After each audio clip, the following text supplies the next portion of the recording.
Hallelujah. Champions of the Mission Session intro Kanatanga working shop Rin when so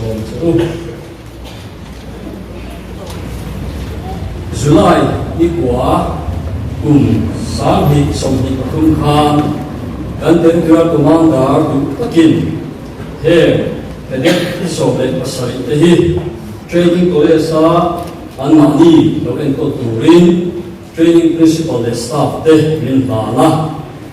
training college anu chungin anti tu le ansir tu de zir sowin hoina chuan Salvation Army officer de turin all day na commission turin dan TC hena kahale don ni ko takin dan TC logging swat sila okay officer de sipay untuk yang Salvation Army officer in swat di turin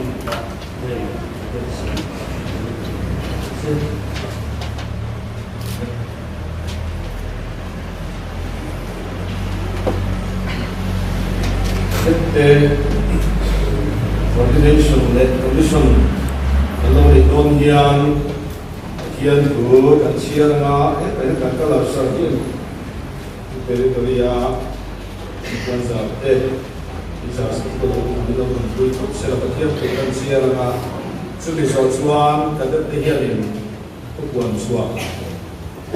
tuang Donia but Tiang Lim to the White House Janjin Cha Markasia Ungsong Baru Jang So Padia Changhia Padia Tu Lawai Kamo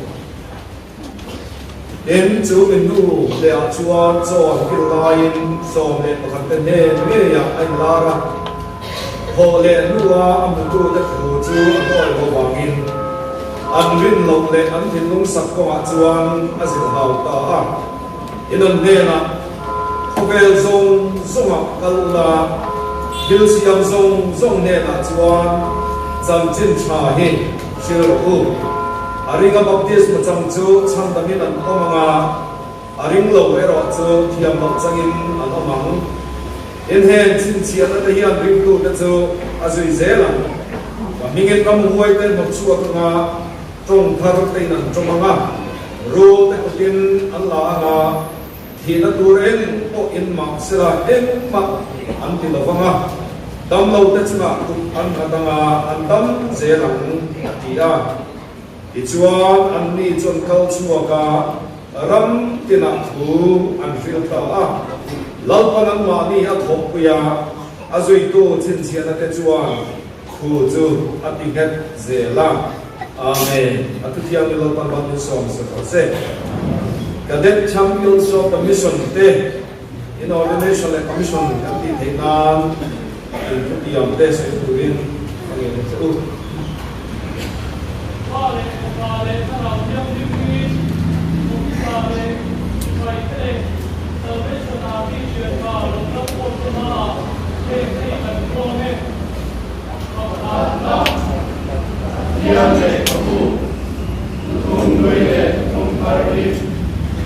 Yang memakai pendidikan prima, amat sepanjang yang tahu. Kristian terindah itu suatu pendidikan ring, pandina, yang minum itu song siapa, tu le tu sumat sahaja amat, amat sumat dia pendidikan ring, tuna. Dia nak suami berkumandong, ale perau yang rinsu, ansari pertemuan dia, rokui le pilih kenaan kumuntek pendidikan ring, alina, suami saat suami dia le musyikan nongkobak, subangin, amat supatian tak alia, musyikan pendidikan ring. Malah, anu lepas masa sesuatu yang dimasihkan di tanah, antu orang nak bagi antu yang dimana antu dimasukan lautan, tung na pang suan ni song song ni suan se song ve kan long ni ta yang ti tu tu re ko kan long ni ti kan ring paruk na adwa biang ken san dam na ne ke na tu ring kalpa ni suan ki sta suan atwa na le ati nei obe punta tan na siang ka ti kan ring masarina Santa Maria Turin dan Lalpa Iswa Kristalina yang Yesus Sinde Arab yang Siang Arab Mamo ikan ring Mariana dan Lalpa Iswa Kristalina Sarah Kebaikan yang sendiri dan Mama Hari Nabian Suat Ama Syed Yesus Ama Ane Ani ikan ring Tuana Santa Maon Reng na Sukristari na Tusong Reng Niani di kan ring Somna Ring tu song song Jepan Niani na Su An Pumatik yang di Maon Reng Niani di kan ringa An Harawe An Rilmule An Tatsasu An Lalpa Iswa Kristalo Kale Buntelin Soy Sel Bogin Aku Mapung Iwin Aon Reng di kan ring So pakatla Haraw sutay na waniti kanrina at sa tuwari natin Ober o marore buwi natin Biferte sa tuwa natin natin Miswate sa tuwa siya natin suwa unti kanrin Hudak in tuan tak ha ridom takafong tule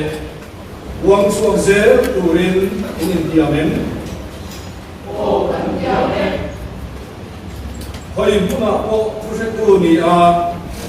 mi te sandam tu ne na suai chen pura bei tu le ama mi na thei te lai sak tu te ril cham te ei tu te saruak te kon sin te tu te mangai nai lo te mangai tu le chian mai lo ta chian mi tu ra in pe te hi in mo khun na in ngai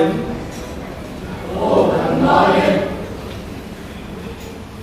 Englai wa Salvation Army officer Brin Hong Nia Nun Thiang Nima Nun Tule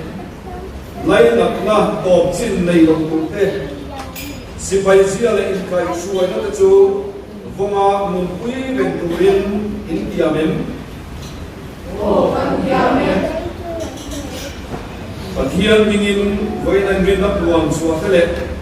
In Tiang Tehi Kapoma Una chuan ang mani nem nge na le ta nge na coordination le commissioning kan le su zom ha gala ai principal kan hela ne ro sila mun poi mo ta kan ban chung yang ti ta tin ni lo si ti te lo ni kan so chung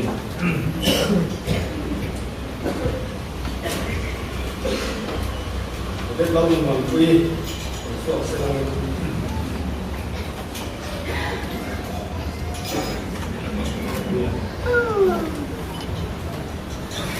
Đất đông nguồn quy Thiên áp cầu sẽ áp tuồng bông sẽ tìm để Thiên huynh thuộc tù đến là sang sẽ tìm cả có mặt Lâu ba lệ chân đông tu Isua Krista chân chinh trà Rồng bố tu Thì tù đến Ở lại nhá ba lệ Papa lệ sarao thiên minh Nó ổn định sẽ Salvation Army officer ka commission ko katse ichuan lieutenant rank thampe ni di kapuang ma le dalban mo som che se ei hi kan chiar ma sang chan ban ko nia ulam che chiar hai ko lo na the Salvation Army officers commission in yasa tumania in consideration of satisfactory report having been received at the completion of training, Lieutenant Lam Wan Hui is hereby commissioned as an officer of the Salvation Army, and by virtue thereof will receive appointment from time to time, and in accordance with the instruction issued therewith will be required to proceed to such appointments and faithfully discharge the duties and responsibilities attached thereto for the glory of God and the salvation of the people. The said Lieutenant Lalmon Hui will also be required to abide by the covenant which have been entered into, ever to be ready to do, to give, or suffer for the glory of God and the advancement of His kingdom, and at all times, under all circumstances, to be true to the principle of the Salvation Army, as witness my hand on behalf of the General of the Salvation Army is the 27th day of April 2025. Signed, Territorial Commander Colonel Alminianan Inasali.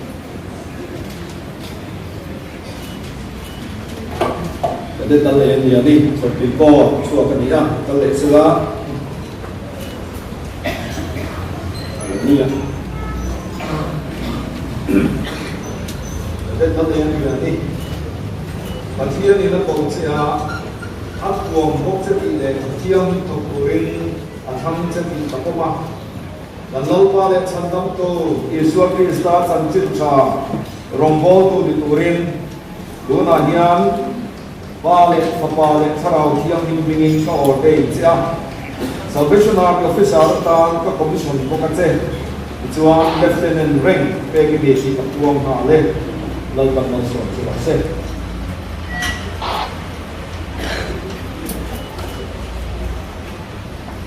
But that long one, we I saw them to boards one. Yeah, we're not going to vandal the link to the board.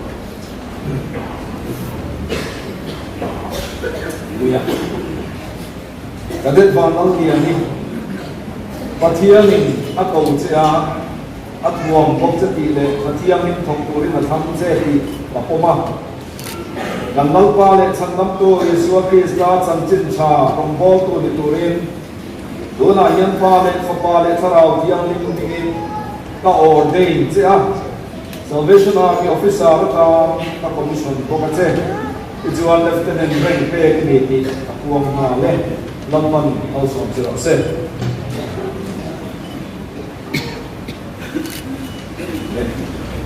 Cadet Lucy, Lalong Hui, Pampo.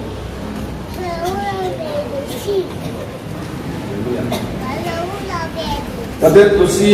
Lalong Hui, Atian in the Ocia, Akuam Hokzaki, Atian in Tokurin. Thang Chati Kapoma, Nanalpa le Sandam to Yeshua Krista, Sanchita, Rombo to the Turin, Tuna Hian, Pale Fapale Tarau, Tiang Ning, Kao Heng, Salvation Army officer, Tan, Commission Pokate, it's one lieutenant rank pay, Kapong Hale, Lalpan Monson 07.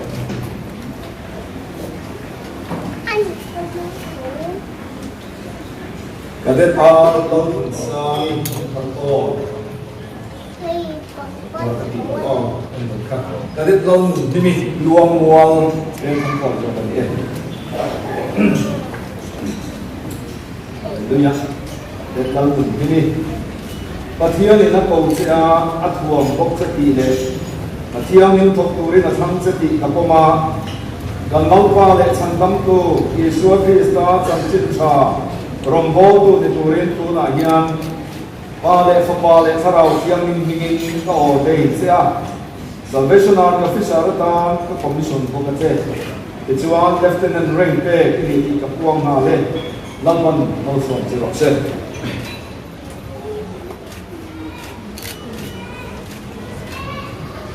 And then and you don't come Hallelujah. Cadet Alan Tansangi, Pathian in the Kocha, Atwam Boksati, let Mathiang Tokurin at Hansati, Kapoma, Galalpa let Santanto, Yeshua Krista, Samchin Charum Bolto in Turin, Dona Yanpa let Fapale, Sarau, Tiang Mingin, Kaor Day, Salvation Army officer, Tan, Kapon, Bokate. để chuan lieutenant rank pe cái gì thì quang hà lên lâu văn lâu sống cho nó sẽ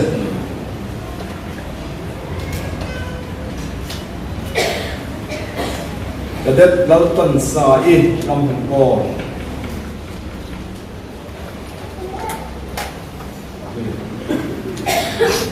cái đất lâu tuần sa in và thiên nên là câu chuyện ắt huang bốc chế tỷ lệ mà thiên nên học tuổi là thằng sẽ chỉ gặp mà cái lâu qua lại chân tâm tu Giêsu Christa chân chính cha rong bo tu đi turin tu na yan pa lại pha lại thằng nào thiên mình mình tao về sẽ Salvation Army officer đó các commission của cái chế đi chua lieutenant rank pe cái gì thì huang mà lên lâm văn lâu sống cho sẽ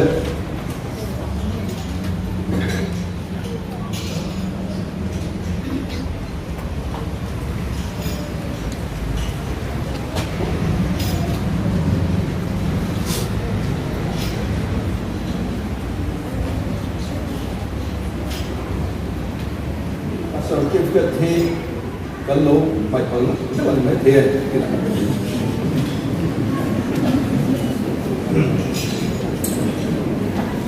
nắm bùi dễ để nắm cái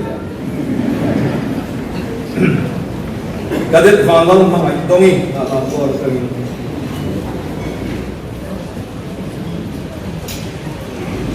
Hallelujah.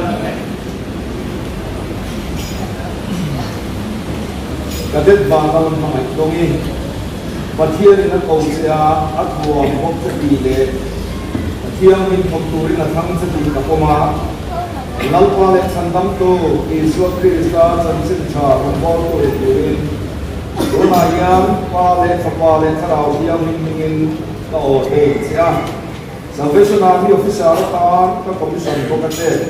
thì chuan lieutenant rank pe cái gì thì buông mà lên lâu bằng lâu sẽ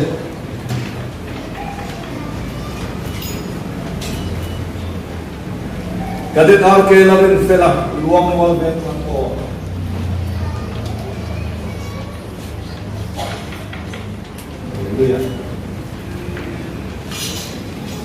cái đất nào kia là bên phía là và thiên thì nó cầu sẽ ắt buông bốc sẽ bị lệ thiên nhưng không tuổi là thắng sẽ bị gặp mà lâu qua lệ chân tâm tu Giêsu Christa chân chính cha rong bo tu để tuổi tu na hiền pa lệ thằng nào thiang mình in cầu để sẽ Salvation Army officer ta các commission của các chế chuan lieutenant rank pe cái gì buông mà lệ lâu bằng lâu sẽ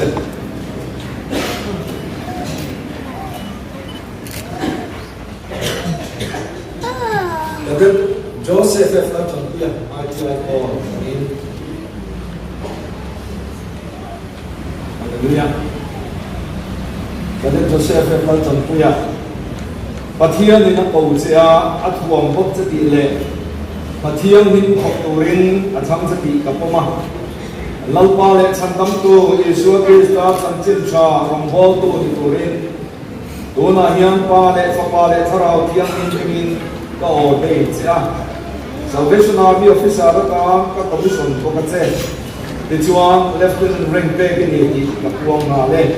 lâu bằng lâu sống cho xe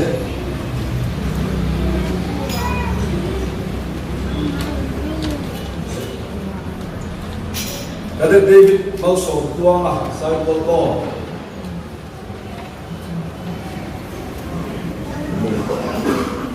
cái đất David mau sống tuang à và thiên nó cầu sẽ ắt huang bốc sẽ tỷ lệ và thiên mình học tuổi là tham chế thì các ông là lâu qua lệ chân tâm tu Giêsu Christa chân chính cho lòng bao tu thì tuổi đó là hiền pa lệ thằng nào thiên mình tao để sẽ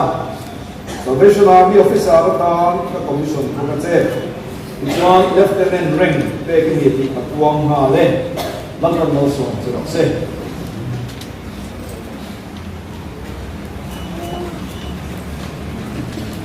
cái đấy đó chính số à thật còn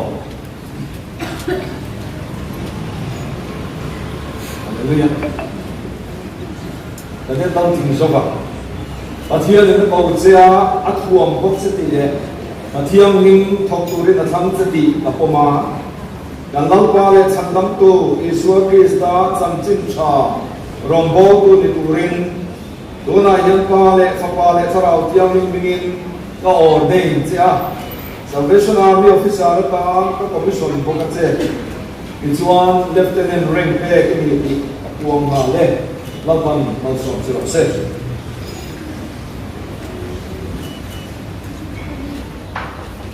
cái đấy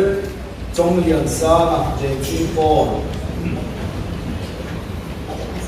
Hallelujah cái đấy trong liên sa bắt thiên thì nó cầu chia at huam bốc chế tỷ lệ bắt thiên thì học tu rồi là tham chế đi cả công mà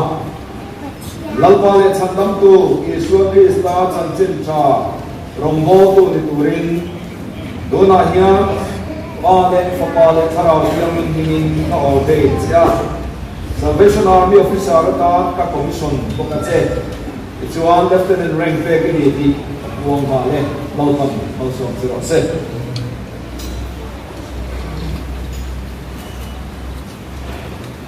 cho nên cái tí máu sống kia mà sẽ chỉ có đúng không? Cho nên cái tí máu sống kia mà thiên thì nó cầu chỉ ắt huống bốc chất tỷ lệ mà thiên thì học tu nên là thắng chất tỷ cả mà lalpa lệ chăn đắm tu Isua Krista chăn chín cha rong bố tu ni tu rin do na hiền pa lệ pháp lệ thảo thiêng linh bingin ka ordain chia Salvation Army officer ta ka commission bộ cái chế Ichuan Lieutenant rank pe cái gì thì uang hà lệ lâu bằng lâu sống chưa sẽ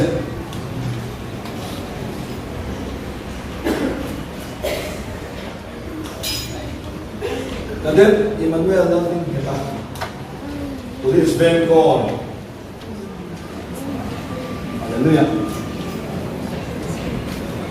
Kadet Emmanuel Lalvin kita Pathian ni na cầu chia at huang bốc chất tỷ lệ Pathian ni thok tu rin na tham che di kapoma lalpa lệ chăn đắm tu Isua Krista chăn chín cha rong bố tu ni tu rin do na hiền pa lệ pháp lệ thảo thiêng linh bingin ka ordain chia Salvation Army officer ta ka commission bộ cái chế Ichuan Lieutenant rank pe cái gì thì uang hà lệ lâu bằng lâu sống chưa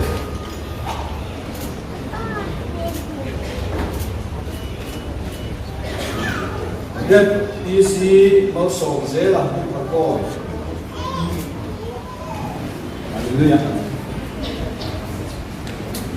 HallelujahDet isi mau song dễ làm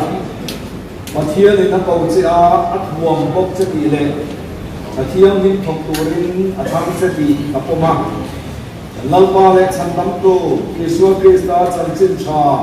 rong bố tu ni tu rin ba lệ pháp lệ thảo thiêng linh bingin ka ordain chia Salvation Army officer ta commission bộ chế Ichuan Lieutenant rank pe cái gì thì uang hà lệ lâu bằng lâu sống chưa sẽ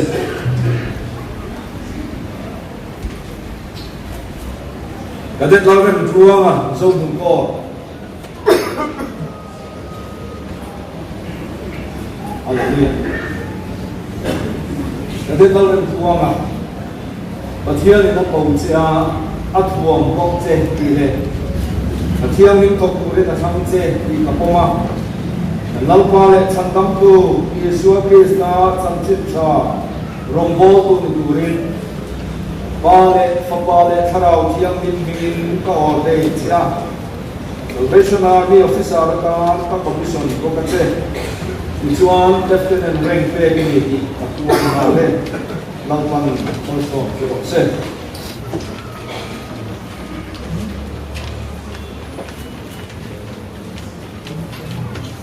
Cô là Chuan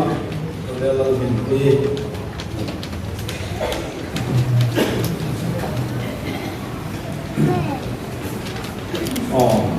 song đó chúng mình hát cho nên anh sessional song anh nông sa anh làm chỉ cho Chuan Cô là Bình Tì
cho mồi nó lẽ rau quỳ này ta liang in kan làm ngon lẽ chen lan pa India Eastern Territory hian Core Society Center zali do lo ma chu zinga chuan thla mi em za ta mo mam ti kan ringa kan sia lan pa chu Core Society Center kan chuan ko som pa atamin boina hen thalai wal te kan lieutenant thar te iko na chama commission anan ni thei ro pui kan man ti em kan lo ma lo thu kan sil che ni wai sen ta ka zui ang che ti tu te bang ni ping kan faka lan wa na ma zui tu te hi tha tham ngai lo ba ar sat nan to in lan wa na ma an von le thei lo chang ko in na ma ni von le chi na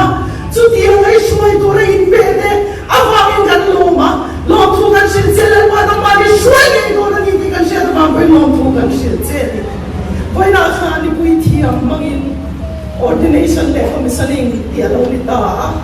lan pa tu na hian tharau thiang limin nangin siat thar rom thiang che zir ti te kha rong bo na chua don khan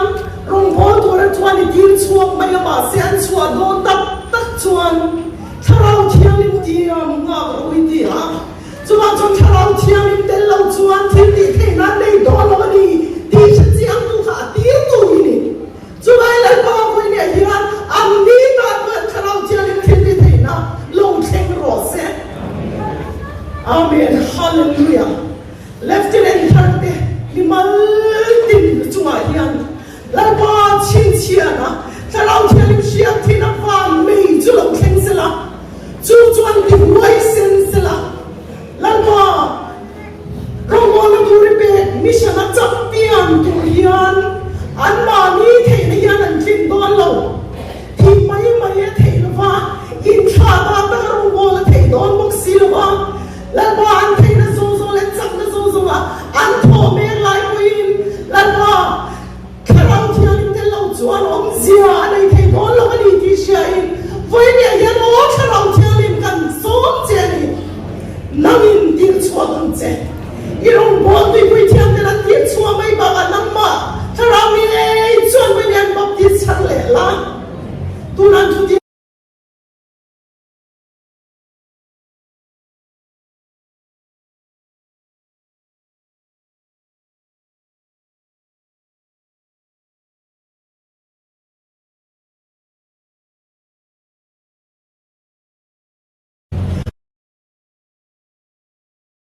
an tin luwa khong ai na ti pun sak la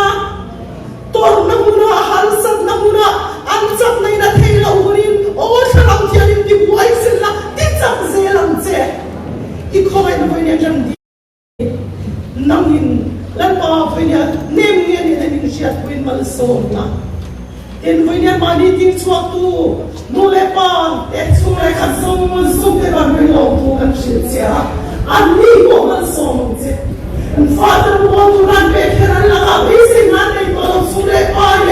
I come here room na raising and I need to let you and they follow. Master and God raising and they also carry on this and doing and Father Lana. Room we don't want the end. Nama raising that too. No let God ever belong to can shit any. When you are young in Mansona